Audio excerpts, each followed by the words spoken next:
Hello students, कैसे हैं आप सभी लोग। मेरा नाम है जयदीप आमेटा और आज हम बात करने वाले हैं कंजर्वेशन ऑफ मोमेंटम के कुछ क्वेश्चंस की। हमने लास्ट वीडियो में सेंटर ऑफ मास के बाद कंजर्वेशन ऑफ मोमेंटम के बारे में बात करी थी कि जब भी किसी सिस्टम पे नेट एक्सटर्नल फोर्स जीरो हो तो उसका मोमेंटम कंजर्व किया जा सकता है ना। उस पर बेस्ड कुछ न्यूमेरिकल्स हैं, बहुत ही इंपॉर्टेंट हैं, इन पे पूछे जाते हैं हमेशा। तो चलिए देखते हैं, पहला क्वेश्चन आपसे क्या कह रहा है। Two balls A and B of mass 0.10 kg and 0.25 kg respectively are connected by a stretched spring of negligible mass and placed on a smooth table। ठीक है, तो अपन दो मासेस बना देते हैं, दोनों एक टेबल पे रखे गए हैं connecting with a stretched spring। Okay, दोनों को एक स्मूथ टेबल पे रख दिया गया है। When the balls are released, ये ए और बी है, दोनों का मासेस आपको दे रखे हैं 0.10 0.25।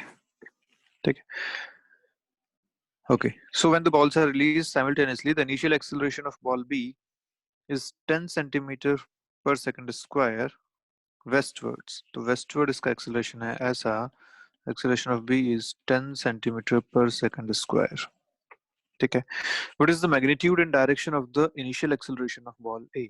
ये आपसे पूछा गया कि A का acceleration की direction और magnitude क्या होगी। ओके, तो एक बात तो हम जानते हैं कि स्ट्रेच स्प्रिंग थी, खींचा हुआ था स्प्रिंग को। जैसे आप इसको रिलीज करेंगे, दोनों ब्लॉक्स एक दूसरे की तरफ चलेंगे, तो बी तो ए की तरफ चल रहा है तो ए भी फाइनली बी की तरफ चलेगा, तो इसका जो एक्सेलरेशन आएगा वो भी ऐसा आएगा। अब कितना आएगा ये हमें पता करना है, देख लेते हैं जल्दी से। हमें पता है कि इस सिस्टम का मोमेंटम कंजर्व रहने वाला है। क्यों ऐसा? क्योंकि इस पूरे सिस्टम पे कोई एक्सटर्नल फोर्स नहीं है। तो if net external force is zero, तो हम क्या लिख सकते हैं, momentum of the system is conserved या कांस्टेंट। इसका मतलब momentum of A plus momentum of B ये कांस्टेंट रहेगा, इस बारे में कोई दिक्कत नहीं है। अच्छा, मोमेंटम कैसे लिखा जाता है? मोमेंटम लिखा जाता है m इंटू वी, तो for A plus m into V for B equal to constant, ये हो जाएगा। अच्छा, अगर मैं इस इक्वेशन को डिफरेंशिएट कर दूं तो क्या मिलेगा, एम ए, वी का डिफरेंशिएशन क्या होता है, एक्सेलरेशन, तो A plus M B A B equal to zero. Constant का डिफरेंशिएशन जीरो हो गया। इस इक्वेशन को डिफरेंशिएट किया तो हमें ये मिल गया। बस यहाँ से आपका आंसर आ जाएगा। देखो ए क्या मिल रहा है आपको, acceleration of A equal to minus M B by M A into A B, ये मिल रहा है। सारी वैल्यूज पता है। Mass of B is 0.25, mass of A is 0.10 और एक्सेलरेशन ऑफ बी आपको दे रखा है 10 सेंटीमीटर पर सेकंड स्क्वायर। फाइनल आंसर जो आपको यहाँ से मिल रहा है, देखिए कितना आ रहा है, 10 से 10 कैंसिल, 25 सेंटीमीटर पर second square. This is your final answer with negative sign. और नेगेटिव साइन हम जानते हैं डायरेक्शन दिखा रहा है, हम ऑलरेडी ये बता चुके हैं कि हाँ भाई ये अपोजिट डायरेक्शन में चलेगा। कितने से चलेगा, तो 25 सेंटीमीटर पर सेकंड स्क्वायर से ये इस डायरेक्शन में चलने वाला है। क्लियर है बात? किए जा सकते हैं ऐसे क्वेश्चन, कोई खास बात यहाँ पे नहीं है। अच्छा, आपको अगर ये दिमाग में ना आए कि यहाँ कंजर्वेशन ऑफ मोमेंटम लगाना है, तो क्या इसका और कोई तरीका हो सकता है? तो सोचो एनएलएम से हम इसको कर सकते हैं क्या। देखो एनएलएम से कैसे करेंगे। भाई आपने बोला कि इस 0.25 वाले ब्लॉक पे जो एक्सेलरेशन है वो इस तरफ है, कितना आपने बोला इसका एक्सेलरेशन, 10 इस डायरेक्शन में। अच्छा, इस पे फोर्सेस क्या क्या लग रहे हैं? क्या इस पे एकमात्र फोर्स स्प्रिंग फोर्स है इधर, और कोई फोर्स नहीं है? तो क्या इस पे भी एकमात्र फोर्स स्प्रिंग फोर्स ही होगा और सेम होगा, क्योंकि स्प्रिंग में दोनों तरफ सेम फोर्स लगते हैं, ये बात हम जानते हैं। तो ये हो गया 0.10, इसका एक्सेलरेशन है ए, ये आपको निकालना है। आसान हो गया। यहाँ से आप पहले फोर्स निकाल लीजिए। स्प्रिंग फोर्स को आप लिखेंगे मास इंटू एक्सेलरेशन 0.25 इंटू 10, ये आपका स्प्रिंग फोर्स आ गया। और यहाँ से मैं इसके लिए एक्सेलरेशन लिखूंगा स्प्रिंग फोर्स डिवाइडेड बाय इसका मास 0.10। देखो क्या आता है, spring force is 0.25 into 10 divided by 0.10, बिल्कुल सेम आंसर आ गया, 25 सेंटीमीटर पर सेकंड स्क्वायर। क्लियर है बात? तो तरीका कोई भी हो सकता है। यहाँ पे हम क्योंकि कंजर्वेशन ऑफ मोमेंटम के क्वेश्चन समझना चाह रहे हैं इसलिए हमने पहले वो तरीका यूज किया। आप चाहें तो इस तरीके से भी ऐसा क्वेश्चन किया जा सकता है।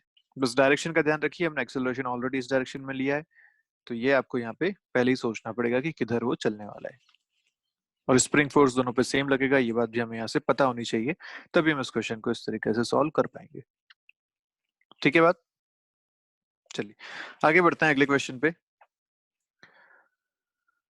नेक्स्ट क्वेश्चन आपसे कह रहा है ऐसा कि a shell is fired from a cannon with a velocity v meter per second at an angle theta.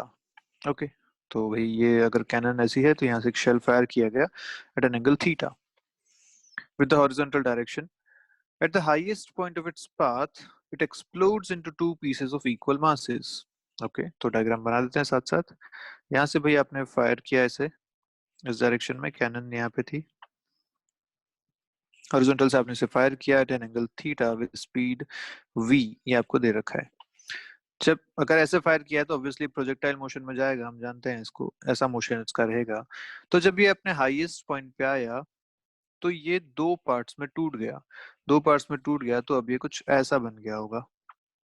तो यहाँ मैं दो पार्ट तोड़ के ही बता देता हूँ आपको, ये कुछ ऐसे दो पार्ट्स में टूट गया, ठीक है, ऑफ इक्वल मासेस। तो ये मास भी m/2 हो गया और ये मास भी m/2 हो गया अगर ये टोटल मास यहाँ पे m था तो। ओके पूछा गया what is the speed of other piece immediately after explosion if one of the piece retraces its path to the cannon. जब एक्सप्लोड हुए तो एक्सप्लोड इंटरनल एनर्जी की वजह से हुए होंगे, इनकी वेलोसिटी सब कुछ और हो गई होंगी एक्सप्लोजन के बाद। तो बोला गया कि एक जो है इनमें से उसने अपना पाथ रिट्रेस किया है कैनन तक, पाथ रिट्रेस कर रहा है, ठीक है। अच्छा सोचो कि सिचुएशन क्या है। यहाँ पे मैं एक बार आपको ऐसा बता दूं कि ये जब यहाँ पे आया m मास का, तो उसके पास यहाँ वेलोसिटी कितनी होगी? रिमेंबर ये इसका हाईएस्ट पॉइंट है, लिखा हुआ है at the highest point of the path. Highest point पे वेलोसिटी कितनी होती है? वर्टिकल वेलोसिटी होती है 0, ओनली हॉरिजॉन्टल वेलोसिटी होती है v cos थीटा के बराबर। तो ये इसके पास यहाँ वेलोसिटी है। अब जब ये एक्सप्लोड कर गए, दो पीसेस में कन्वर्ट हो गया, अब इसने बोला कि एक पीस जो है उसने अपना पाथ रीट्रेस किया है to the cannon. Path retrace कर रहा है मतलब इसके पास क्या सेम वेलोसिटी होनी चाहिए v cos थीटा, तभी ये फिर से कैनन तक जा पाएगा, जिस डायरेक्शन में आया था उसी डायरेक्शन में वापस जा पाएगा। यस तो एक की वेलोसिटी अपने को पता है कि v cos theta in the opposite direction है ऑफ मास m/2, ये भी मास m/2 है। दूसरे की वेलोसिटी अपने को कैलकुलेट करनी है। आप चाहें तो इसे u लिख लीजिए क्योंकि v ऑलरेडी वहां पे गिवन है, तो आपको ये u कैलकुलेट करना है। पक्की बात? फिर से बता देता हूं एक बार। शेल फायर किया गया वेलोसिटी v से एंगल थीटा पे, तो हमें ये बात समझ में आ गई कि ये प्रोजेक्टाइल में जाने वाला है। उसके बाद एट द हाईएस्ट पॉइंट, तो हमें समझ में आ गया कि हाईएस्ट पॉइंट पे इसके पास एक मात्र वेलोसिटी है इसके पास जो कि हॉरिजॉन्टल डायरेक्शन में है। It explodes into two pieces of equal masses. Equal masses तो हमने यहाँ पे m/2 के दो मासेस, यहाँ पे दो पार्टिकल्स बना दिए। What is the speed of other piece immediately after explosion? Other piece तो हमने एक की वेलोसिटी हमें कैलकुलेट करनी है। If one of the pieces retraces its path, retrace path को कर रहा है तो जो वेलोसिटी इसको यहाँ के मिली थी v cos थीटा, उसी वेलोसिटी के साथ इसको वापस जाना पड़ेगा तभी अपने पाथ को रिट्रेस कर पाएगा, ठीक है। तो यहां तक बात अपने को समझ में आ गई। अब अगर अपन देखें कि इस पे पूरे सिस्टम पे, ये अपना सिस्टम है, ये अपना सिस्टम है, ठीक है। ऐसे ये जो पहले सिचुएशन थी, बाद वाली सिचुएशन थी, ये अपना सिस्टम है। तो इस सिस्टम पे क्या हॉरिजॉन्टल डायरेक्शन में कोई नेट फोर्स है? क्या कोई एक्सटर्नल फोर्स हॉरिजॉन्टल डायरेक्शन में स्पेक्ट कर रहे हैं? ये बताइए। भाई वर्टिकल में तो mg एक्ट कर रहा है, तो वर्टिकल में तो अपन नहीं कह सकते, लेकिन क्या हॉरिजॉन्टल डायरेक्शन में इस पे कोई नेट फोर्स है? नहीं। तो हम कह सकते हैं कि in horizontal direction F external on the system equal to 0।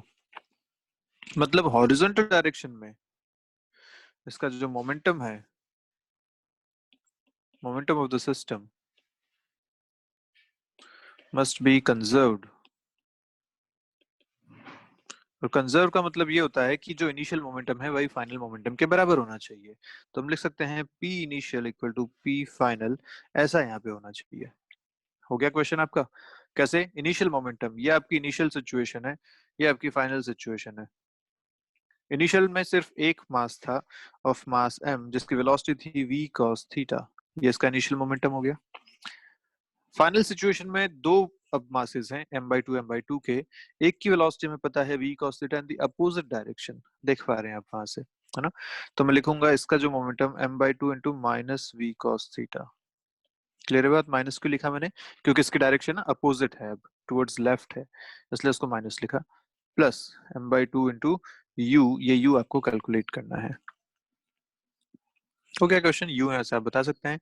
m सारे कैंसिल हो जाएंगे, ये v cos थीटा आप या तो 2 का मल्टीप्लाई कर दीजिए, फाइनल आंसर जो आपको मिल रहा है यहाँ पे वो मिलेगा 3 टाइम्स v cos थीटा। ठीक है, बहुत आसान सी कैलकुलेशन आप देख सकते हैं। u equal to 3v cos theta, ये आपको यहाँ से फाइनली मिल रहा है। तो ये आपका आंसर हो जाएगा फॉर दिस क्वेश्चन कि ये जो सेकंड मास है ये 3v cos थीटा से टुवर्ड्स राइट चलेगा, जबकि first mass v cos theta से टुवर्ड्स लेफ्ट चला था। तो क्वेश्चन इस टाइप के आपको करने हैं जहां पे मोमेंटम कंजर्वेशन तो किया लेकिन सिर्फ एक डायरेक्शन में, क्योंकि दूसरी डायरेक्शन में यहाँ पे फोर्स था। वर्टिकल में यहाँ पे mg फोर्स लग रहा है, जबकि हॉरिजॉन्टल में कोई फोर्स नहीं है, हॉरिजॉन्टल में हम मोमेंटम कंजर्वेशन कर सकते हैं। क्लियर है? तो अच्छे क्वेश्चन है, इस टाइप के क्वेश्चन पूछे जाते हैं, नीट में तो पूछा ही जाता है मोस्टली, तो ये ध्यान रखिएगा। आइए ऐसा एक क्वेश्चन और देखते हैं। देखिए क्वेश्चन इस बार क्या कह रहा है आपसे। एक पार्टिकल है मास 4m का, okay, which is at rest, रखा हुआ है जमीन पे, at rest, explodes into 3 fragments, रखा रखा एक्सप्लोड कर गया। अच्छा, रखे हुए एक्सप्लोड किया तो कोई एक्सटर्नल फोर्स तो था नहीं, इंटरनल फोर्सेस की वजह से एक्सप्लोड हुआ है।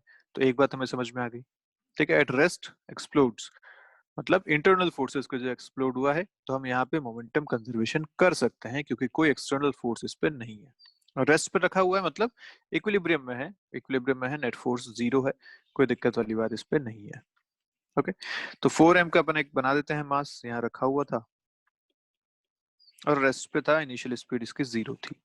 अभी एक्सप्लोड किया इन 3 fragments, okay, 2 of the fragments each of mass m are found to move with the speed v each in mutually perpendicular direction।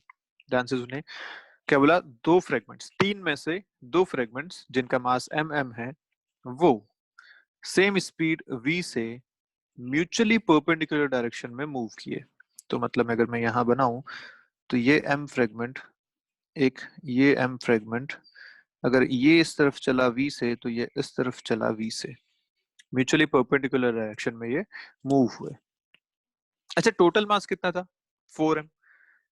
m और m यहाँ पे दो फ्रेगमेंट बन गए, तो तीसरा फ्रेगमेंट कितने मास का बनेगा? ऑब्वियसली 2m का बनेगा, क्योंकि टोटल मास तो कंजर्व है, फ्रेगमेंट्स तीन हुए 4m के, एक m तो तीसरा 2m का। अच्छा, अब इसको किधर चलना चाहिए इस बारे में कुछ बोला नहीं है, और पूछा गया आपसे कि calculate the energy release in the process of explosion. Energy release in the process of explosion मतलब कितनी एनर्जी एक्सप्लोजन के टाइम पे रिलीज हुई होगी। तो कैसे निकालें ये, हमें क्या पता अंदर कितना केमिकल था, वो बात नहीं है, हमने पढ़ा था एनर्जी कंजर्वेशन लॉ। वो क्या कह रहा था कि एनर्जी एक फॉर्म से दूसरे फॉर्म में कन्वर्ट होती है। तो हम ये तो कह सकते हैं ना कि जितनी भी अंदर केमिकल एनर्जी थी जो एक्सप्लोजन में रिलीज हुई होगी वो फाइनली सारी की सारी काइनेटिक एनर्जी के रूप में कन्वर्ट हो गई होगी। यस, तो हमें यहाँ से अगर इन तीनों फ्रेगमेंट्स की काइनेटिक एनर्जी मिल जाए तो हम बता देंगे कि कितनी एनर्जी उस एक्सप्लोजन में रिलीज हुई। तो दो की काइनेटिक एनर्जी तो दिख रही है, half m v square, half m v square है, मुझे तीसरे की स्पीड निकालनी पड़ेगी, तभी मैं टोटल काइनेटिक एनर्जी निकाल पाऊंगा। अब तीसरे की कैसे निकालें, स्पीड कैसे निकालें? तो काम आता है मोमेंटम कंजर्वेशन। तो हमें ये पता है कि इसका मोमेंटम होगा इस डायरेक्शन में, अगर मैं इसका मोमेंटम लिख लेता हूँ ऐसा p1 इस डायरेक्शन में, इसका मोमेंटम लिख लेता हूँ p2 इस डायरेक्शन में, तो अगर मैं थर्ड का मोमेंटम लिखना चाहता हूँ तो मैं लिखूंगा इस डायरेक्शन में p3। मैंने इस डायरेक्शन में क्यों लिखा है मोमेंटम, आप खुद सोचिए, क्या मैं इसको ऐसा लिखूंगा momentum of the system is equal to 0? क्यों ऐसा लिखा मोमेंटम ऑफ द सिस्टम 0? क्योंकि initial momentum of the system zero है, इनिशियल स्पीड इसकी जीरो आपको दे रखी है पहले ही। अब और क्योंकि नेट फोर्स जीरो है तो इसका फाइनल मोमेंटम भी जीरो होना चाहिए, मतलब तीनों फ्रेगमेंट्स का अगर मैं मोमेंटम लिखूं तो P1 plus P2 plus P3 must be equal to zero. ये बात हमें यहाँ से समझ में आती है, ठीक है। अब अगर मैं इसको देखूं तो P3 को क्या लिखूंगा, देखिए minus of P1 plus P2, ऐसा लिखा जाएगा ये, पक्की बात। और what is P1 plus P2? दो वेक्टर्स अगर ऐसे हैं, ये P1 है ये P2 है, तो P1 प्लस P2 इनके बीच में कहीं आएगा, और minus of P1 plus P2 मतलब P3 जो आना चाहिए वो यहाँ आना चाहिए। क्लियर है बात? इसलिए मैंने P3 को इधर बनाया था। खैर उससे हमें अभी मतलब नहीं है क्योंकि यहाँ डायरेक्शन की कोई बात नहीं की गई है, यहाँ पे सिर्फ हमें स्पीड चाहिए, मैग्नीट्यूड चाहिए। तो चलिए देखते हैं, P1 और P2 परपेंडिकुलर है, इन दोनों का रिजल्टेंट कैसे आएगा? आप जानते ही हैं, इन दोनों का रिजल्टेंट आएगा root over P1 square plus P2 square से। दो वेक्टर जब परपेंडिकुलर होते हैं तो उनका रिजल्ट ऐसे दिया जाता है। और मैंने माइनस हटा दिया क्योंकि अब मैं मैग्नीट्यूड में बात कर रहा हूँ, मुझे डायरेक्शन से अभी कोई लेना देना नहीं है। तो P3 जो आपको मिलेगा वो मिलेगा रूट ओवर P1 है आपका m इंटू वी का स्क्वायर, प्लस ये भी है m इंटू वी का स्क्वायर, P1 स्क्वायर और P2 स्क्वायर। तो कितना आएगा ये आपके पास, रूट टू टाइम्स mv। ये आपको मिला P3, ठीक है। And what is P3 basically? ये चलो आपको P3 मिल गया, अब अपने को टोटल काइनेटिक एनर्जी निकालनी है। P1 P2 भी आपको पता है, P1 की वैल्यू आपने रखी थी mv के बराबर, और ऐसे P2 की वैल्यू आपने रखी थी ये भी mv के बराबर। ओके, तो तीनों आपको मिल गए।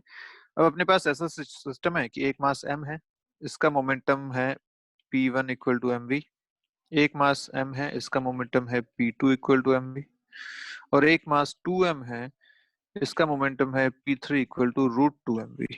ये अपना सिस्टम है अभी। अब इसके लिए अपने को काइनेटिक एनर्जी निकालनी है, तो काइनेटिक एनर्जी का फॉर्मूला याद करो, क्या था, k equal to p square by two m, ये फॉर्मूला याद है ना। अब भाई या तो मैं इन सब की पहले वेलोसिटीज निकालूं और फिर half m v square half m v square half m v square करूं, या अगर मोमेंटम पता है तो सीधा भी काइनेटिक एनर्जी लिख सकता हूं उसको यूज करके। तो मोमेंटम से काइनेटिक एनर्जी लिखना चाह रहा हूँ, तो काइनेटिक एनर्जी लिखूंगा P1 square by two m plus P2 square by two m plus P3 square by two two M.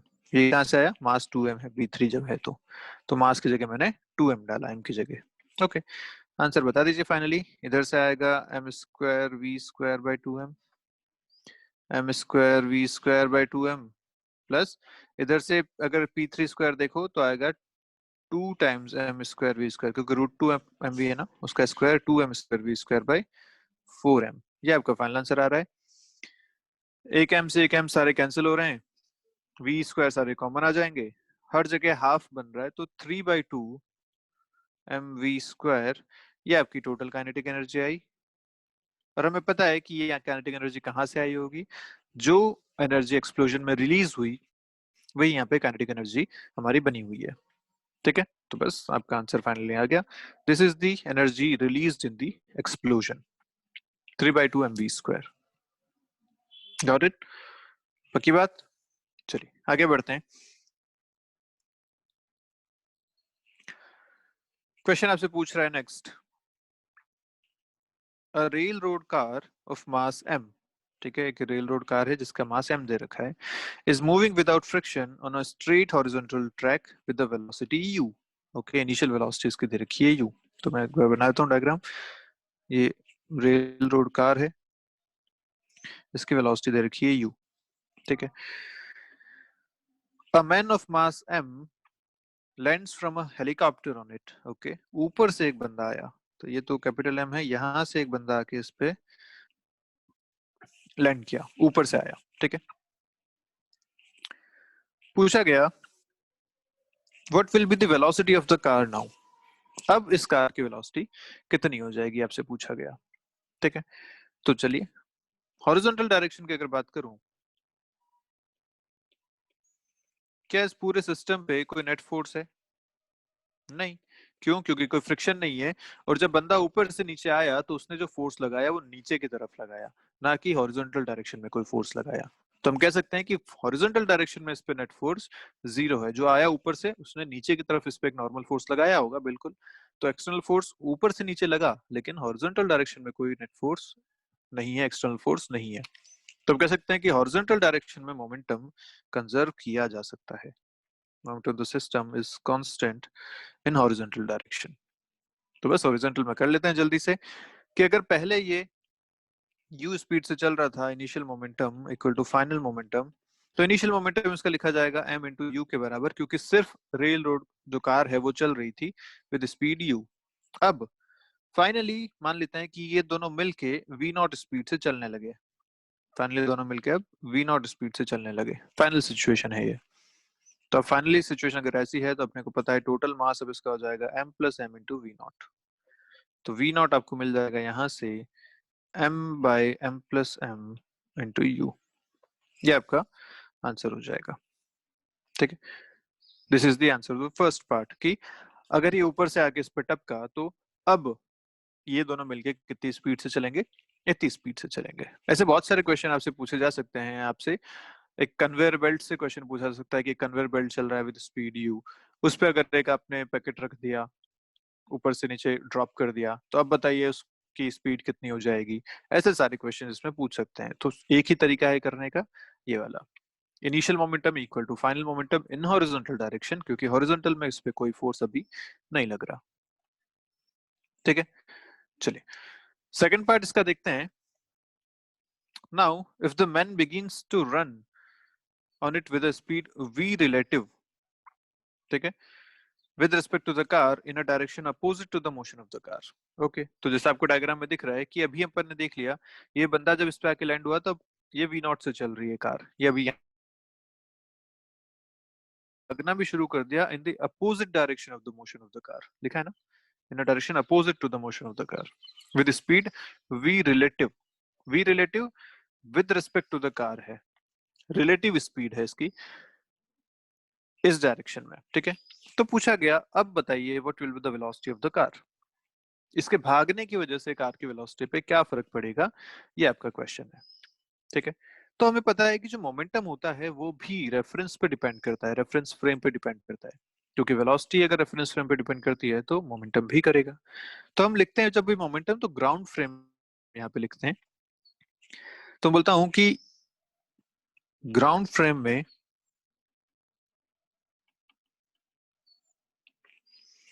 अगर initial velocity of the car देखो,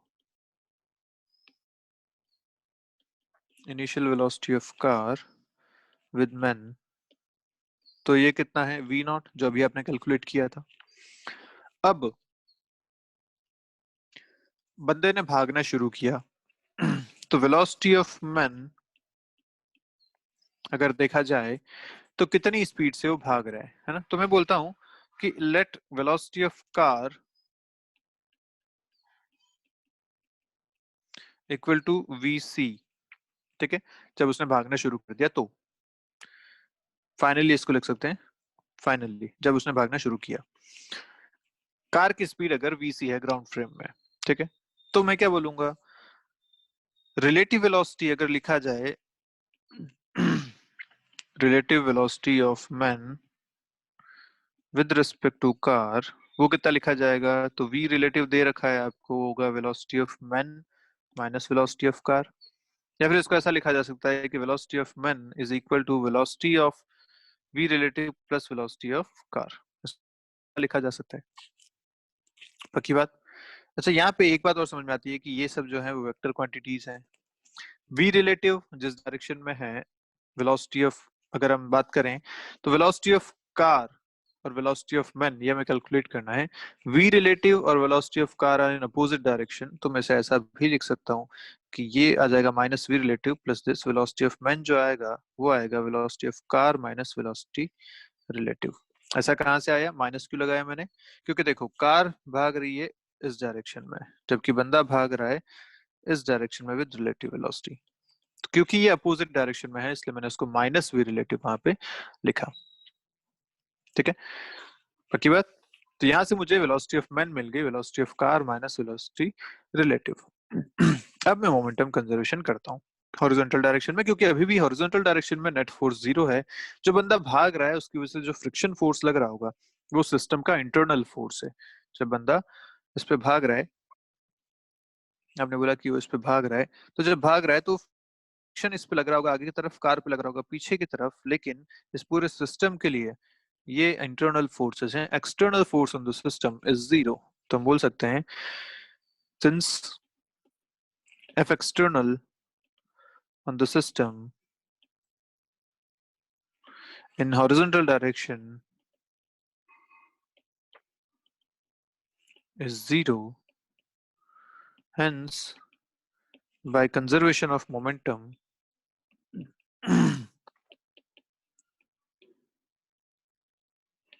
in horizontal direction क्या लिखा जा सकता है?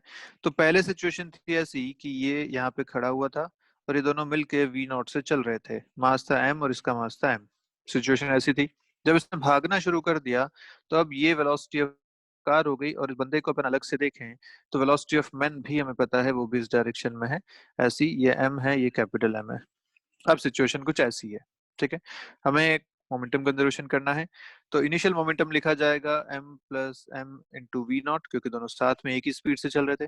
फाइनली कार की स्पीड है तो कार का मोमेंटम आ जाएगा m into v c, plus बंदे की स्पीड अपने पास है तो वैसा आ जाएगा, लिखा जाएगा m plus M into v naught equal to m v c plus m times v m, अभी आपने कैलकुलेट किया है, v c minus we relative, इसको यहाँ डाल देता हूँ v c minus we relative.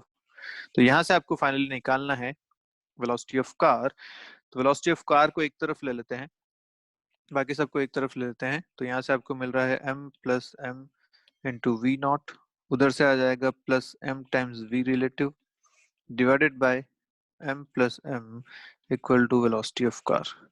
ये आपका फाइनल आंसर यहाँ से आपको मिलेगा। क्लियर है? और आप चाहें तो वी नॉट की वैल्यू भी यहाँ से डाल सकते हैं, अभी आपने कैलकुलेट करी थी, वी नॉट की वैल्यू थी ये m by M plus M into u, आप चाहें तो ये भी यहाँ पे फाइनली रख सकते हैं। ठीक है, तो आपको जो फाइनल आंसर मिलेगा, देखिए वी नॉट कितना था, capital M by M plus M into u. Okay, तो वी नॉट की जगह यहाँ रखूँ तो m प्लस एम कैंसिल हो रहे हैं, ये मुझे मिलेगा capital M into U plus M into V relative divided by m plus M equal to V C. ये आपका फाइनल आंसर आपको यहाँ से मिल जाएगा। ठीक है, वी नॉट की जगह मैंने डाल दिया m by M plus M into u, इससे आपको ये आंसर मिल गया। ठीक बात है, तो इस तरीके से इन क्वेश्चंस को अपने को सॉल्व करना है।